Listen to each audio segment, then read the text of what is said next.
La contingencia va más allá de los titulares. Son las conversaciones que importan en Cuatro Cabezas. El evento político de hoy es la investidura de Nicolás Maduro. Evento que salpica a buena parte de Latinoamérica. Hace rato que estamos madurizados. Para conversar de eso, estamos acá en el estudio con don Edgardo Riveros, académico de la Universidad Central, un hombre de dilatada trayectoria en el mundo público, fue subsecretario de Relaciones Exteriores. Edgardo, mucho gusto estar acá. Un placer, Quique, para conversar sobre un tema que efectivamente tiene preocupado no solo a América Latina, sino que yo creo que al mundo. Claro. Edgardo, para partir, ¿qué Venezuela le tocó a usted cuando fue subsecretario? Me tocó ya la Venezuela de Maduro. ¿De Maduro? Sí. Ah, ya. O sea, porque Maduro lleva 11 años, ¿no? Claro, que uno se olvida cuando... Yo fui subsecretario entre el año 2014 y 2018. Ya.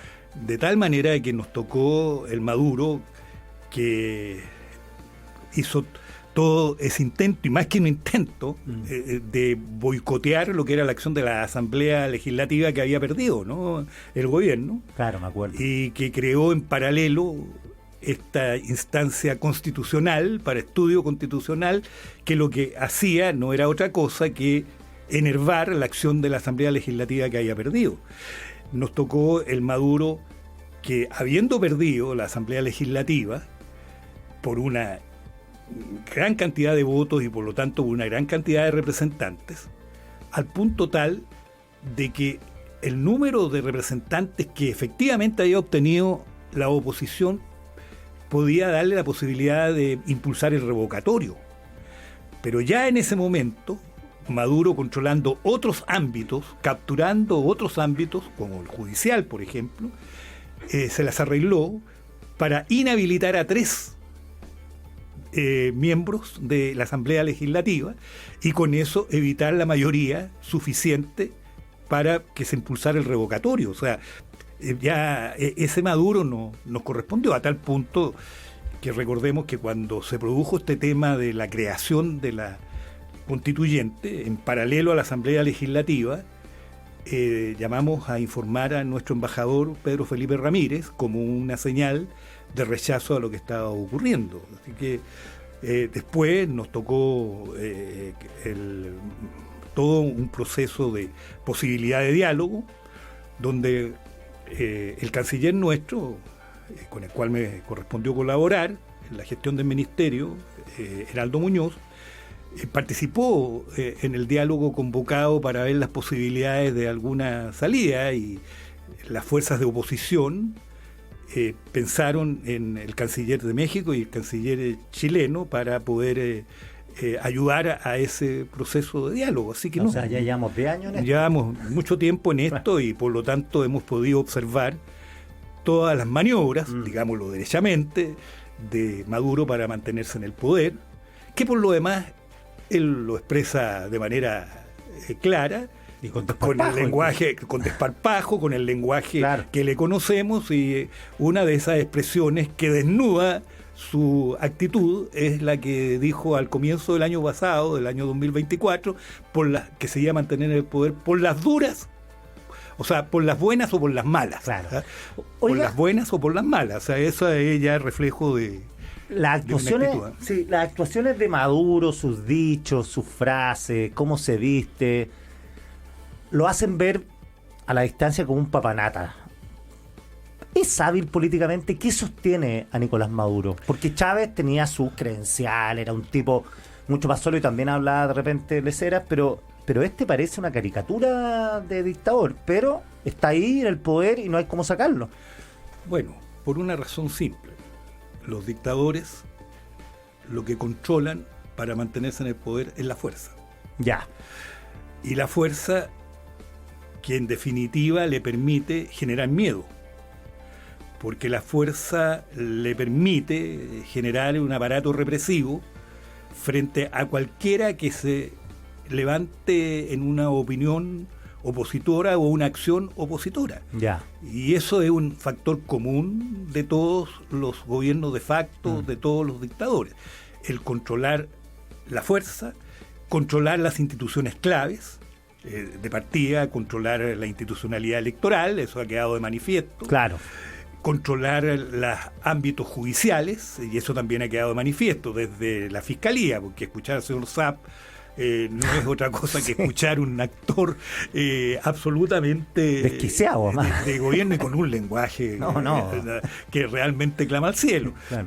Controlar, por supuesto, las Fuerzas Armadas, y además un factor que uno no puede dejar de señalar, en paralelo, dotar de armas a otro grupo de personas que, no estando dentro de las Fuerzas Armadas regulares, también controlan elementos. Son los famosos colectivos. Los famosos colectivos. Que son fuerzas paramilitares. Que son fuerzas paramilitares. Entonces, eso es para dejar no dejar ningún espacio, digamos, de desarrollo de poder armado que le permite ejercer el aparato represivo y generar miedo. Claro, ya, pero dicho esto, ¿por qué no se ha socavado el poder de Maduro con otro miembro del ejército? No estoy diciendo que venga algo mejor, porque nunca se sabe, pero ¿por qué los mantiene alineados frente a toda la presión mundial?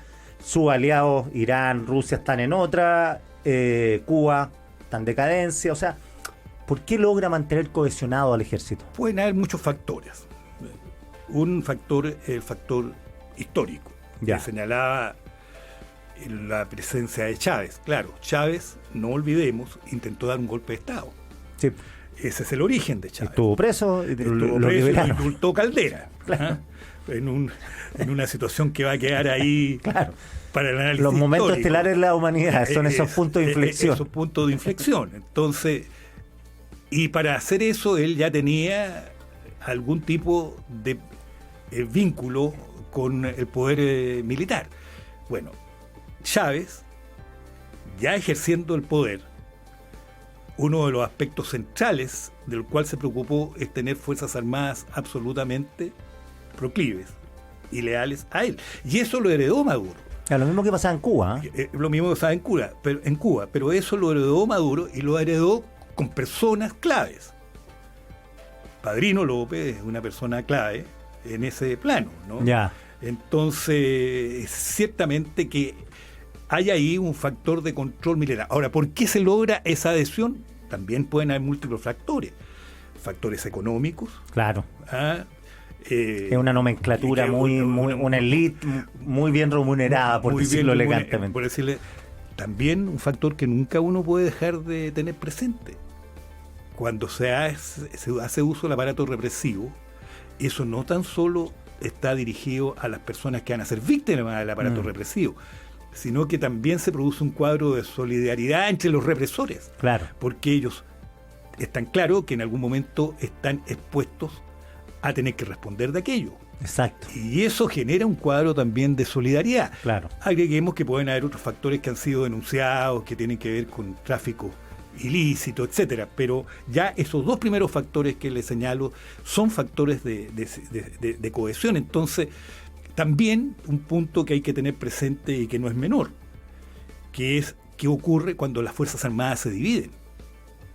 Claro, guerra civil. Eso es guerra civil. Entonces, acá la esperanza y la expectativa que siempre han existido es que la institucionalidad le diga en un momento determinado, mire señor, hasta aquí nomás llegamos, que fue lo que un poco pasó en Bolivia con Evo claro, Morales, que parecía, ¿no?, también eterno. Entonces en un momento determinado le dijeron, mire, no, ya llegó un momento en el cual no lo podemos acompañar en este asunto. Eso en Venezuela no se ha dado y uno ve que es un factor que le permite a Maduro mantenerse en el poder. Ahora, no creo que sea un gran estratega, pero estos factores de ejercicio bruto del poder, sin lugar a duda que está presente. Bruto, digo, por sí, y también clasifica con lo otro. Claro, como elemento de estilo, ¿no? Claro.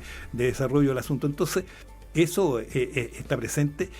Y la generación de miedo, que es el otro factor que en algunos casos produce inhibición en la disidencia, pero también miedo en los que están en el poder. Claro. Yo le digo lo que ha pasado ayer, una militarización de Venezuela y particularmente de Caracas absolutamente clara. No sabemos dónde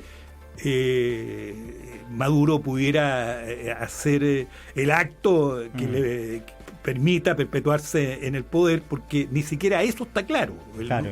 Y no hay medios de comunicación independientes. No hay los medios de comunicación o están controlados, o están censurados, o están obligados a la adhesión. Vemos el ejemplo de la televisión, ¿no? Sí. Que es estatal, que está absolutamente al servicio de Maduro, del gobierno y de todo su entorno, ¿no? Estamos conversando con Edgardo Riveros, que fue subsecretario de Relaciones Exteriores, académico de la Universidad Central. La presión internacional, Edgardo, parece ser infructuosa. Usted que tiene experiencia en esto, ¿cuánto influye en una dictadura sin Guerra Fría, sin un Estados Unidos que, claro, está en contra de Maduro, pero tampoco se muere por eso? ¿Cómo influye esto? O sea, ¿Maduro puede caer por la presión internacional o no? El contexto internacional influye, tiene importancia, tiene gravitación, pero por sí solo no produce efectos. Ya. O sea, no podemos decir de que el contexto internacional no vaya a jugar un rol. Lo juega y uno observa que Maduro y su régimen está aislado. Lo esencial está aislado. Tiene socios, algunos, o más que socios, personas o grupos, o estados, o gobiernos que pueden estarlo dando el sustento, como el caso de China, que indudablemente es una potencia, pero fuera de China, bueno, Irán, en el contexto latinoamericano, Nicaragua, Cuba, pero no son compañías que uno podría decir sirven a lo que es la inserción democrática del Estado venezolano. Esto es todo lo contrario, ¿no? Dime con quién andas y te diré quién eres. Entonces, hay un aislamiento internacional y eso juega un rol importante.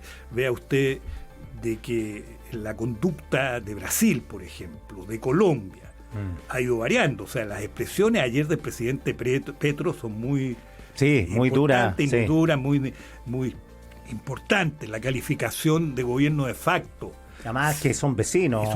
Pero la calificación de gobierno de facto, a raíz de cómo Maduro pudiera posesionarse en el poder después de lo que pasó en el evento electoral del 28 de julio, la calificación de dictador, bueno, es una cuestión que se extiende a lo largo del mundo y eso tiene importancia. Ahora, ¿para qué? Para acompañar lo que puedan ser los procesos internos de Venezuela. Y por eso que lo que ocurrió el 28 de julio es muy significativo, porque hay un esfuerzo interno importante, significativo, que hay que valorar y que hay que señalar como un acto realmente de arrojo, de valentía, manifestado ayer incluso por los actos que se produjeron en Venezuela y particularmente en Caracas, con la presencia incluso de la líder más configurada junto con Edmundo González, que es María Corina Machado. Entonces, fue secuestrada ayer. Y que fue secuestrada. Bueno, todavía no tenemos la versión oficial de María Corina Machado de lo que efectivamente ocurrió. ¿Dónde la llevaron? Cómo se grabó el video que circuló, porque circuló por la cadena oficial de televisión venezolana. Entonces eso ya a uno le da una cierta pauta. Entonces hay que esperar lo que María Corina Machado diga, pero ya sabemos que hay otras personas connotadas del mundo de derechos humanos, como por ejemplo Carlos Correa, que fue detenido. Él es de la ONG Espacio Público, que goza de prestigio, o Enrique Márquez, que fue candidato presidencial, no de las líneas más opositoras a Maduro, pero que fue de los que se sumó rápidamente al hecho de que se exhibieran las actas electorales como prueba del resultado, y ante ese hecho, al no poderse exhibir las actas, Márquez reaccionó con fuerza, bueno, y eso le ha costado también el perder la libertad. Entonces, este es el cuadro que se vive en Venezuela y hay que comprender entonces cómo se ejerce esa actuación represiva por parte del régimen encabezado por Maduro. Por eso que digo que el factor esencial ahí es el de control de la fuerza, y por el control de la fuerza, el control de las instituciones, legislativo, judicial, incluido lo que es el aparato que debiera estar encargado de investigar los delitos, como es la Fiscalía, la institucionalidad electoral, pues esa institucionalidad electoral que entrega resultados en la noche sin pruebas. Increíble. Es increíble, ¿no? Ahora, un punto que hay que valorar, y yo creo que de alguna manera la situación de Chile en lo que fue el plebiscito del 5 de octubre del año 1988 sirvió a la oposición venezolana para crear todo un dispositivo que le permitió tener las actas. ¿Sí? Claro. Ese es un punto muy notable. Porque no fue, como a usted se le ocurrió, porque usted participó en esa campaña, sí. Como a usted se le ocurrió, no eran transmisiones por internet, porque no hay internet, no. Sino que eran físicas. Y eso lo copió la Venezuela, porque cuando dicen no, hackearon, no, es que no pueden haberlo hackeado porque eran actas físicas. Actas físicas, claro. Copias de apoderados las en las mesas, con la lo firma. Mismo que hicieron ustedes. Exactamente, entonces, y la gente, me acuerdo en esa época, corría con las actas y la iba a llegar a un centro de acopio, y eso permitió tener un conteo paralelo muy importante y muy significativo, que al momento de exhibir pruebas es clave. Eso hicieron los venezolanos. Y eso yo creo que fue una sorpresa para el gobierno. Claro. Que a pesar de toda la presión, de la represión, a pesar de todo el control, haya habido la capacidad organizativa de la oposición para llegar a las mesas y tener esos testimonios en más de un 80%, y además acompañado luego por la única institución externa que pudo hacer observación del proceso electoral, que es el Centro Carter. Claro, que lo validó el gobierno y después lo desvalidó. Claro. ¿Por qué? Porque lo que dijo el Centro Carter es que lo que estaba exhibiendo la oposición era lo correcto, que ese había sido el resultado, que validaba más de 80% de las actas, que daban casi el 70% de apoyo electoral a Edmundo González. Ese era el resultado real. Bueno, dicho eso, y sin exhibir en contrario la prueba de actas por parte de la oficialidad electoral, bueno, queda consolidado que lo que se entregó esa noche por el Consejo Nacional Electoral fue lo cierto. No fue cierto, claro. Y no cierto significa configurar un fraude. Si ese es el resultado, ¿no? Estamos conversando con el ex subsecretario de Relaciones Exteriores, Edgardo Rivero. Se nos está acabando el tiempo, podríamos conversar toda la mañana, pero quería hacer una pregunta, corrígeme usted. ¿No ha habido más injerencia por diversas razones de un país en la política chilena, después de Cuba, me imagino, en los 70, bueno, y Estados Unidos siempre, pero que Venezuela, por las razones, obviamente que hay razones lógicas, que es la inmigración, pero también la política? ¿Cómo divide al gobierno este tema?